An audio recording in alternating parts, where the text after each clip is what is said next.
Ever wonder what happens when you combine the strategic depth of a chess grandmaster with the relentless power of a runaway freight train, sprinkle in some sports psychology, and then make her play tennis? The result, dear viewers, is Iga Swiatek, though frankly, calling her a tennis player feels a bit like calling the Mona Lisa a nice drawing. She didn't just climb the rankings, she pole vaulted over them while everyone else was stuck arguing about baseline geometry. While her peers were perfecting the Instagram selfie, Iga was out here perfecting the RPMs on her forehand, turning every match into a high-speed physics experiment where she alone knew the constants.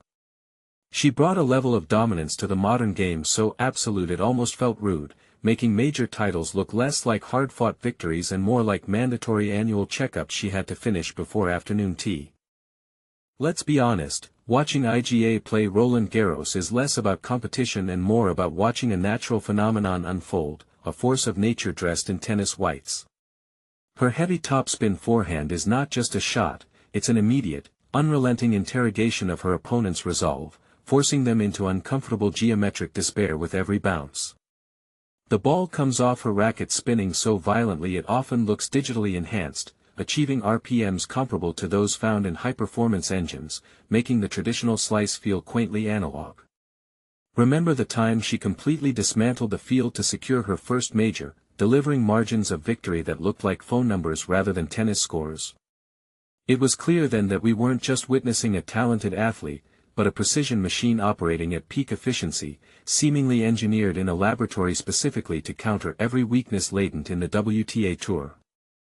What truly separates Iga from the pack is not just the ferocious physicality, but the surgical precision of her mental game, a rare commodity in the often volatile world of elite sports. She pioneered the role of a full-time sports psychologist traveling with her team, treating mental fortitude not as an optional accessory, but as the essential bedrock of her performance. While others were smashing rackets in frustration, Iga was calmly executing strategic adjustments suggested in the mid-game huddle, demonstrating the ice-cold focus of a deep-sea diver.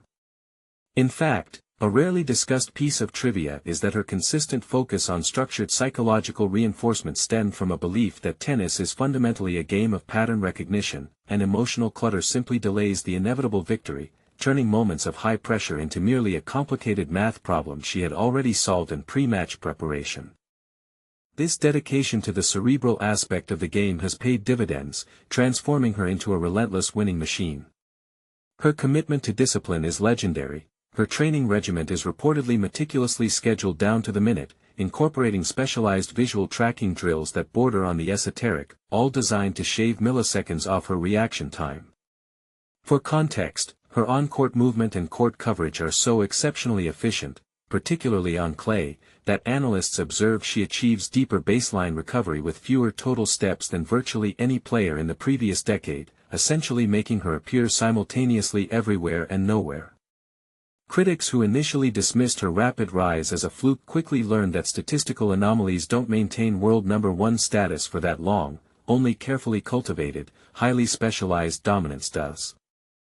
Now, here's where the narrative takes a delightfully unsettling turn. Imagine being on the other side of the net, knowing that the person opposite you is not only physically superior but is also playing with the benefit of a constant internal monologue professionally optimized for destruction. There were whispers across the tour that playing Iga felt less like a sporting contest and more like being observed under a psychological microscope, leading to uncharacteristic unforced errors. The chilling part? She allegedly practices sections of her matches completely blindfolded, focusing only on the rhythm and sound of the ball to refine her kinesthetic awareness to superhuman levels, a strange habit picked up from a niche psychological study on sensory deprivation feedback. This suggests that even if you could somehow distract her visually, the machine keeps running perfectly, relying on data points the rest of us simply can't perceive. It's hard not to wonder if we're watching the evolution of the species on a tennis court, where emotion has been efficiently outsourced for optimal performance.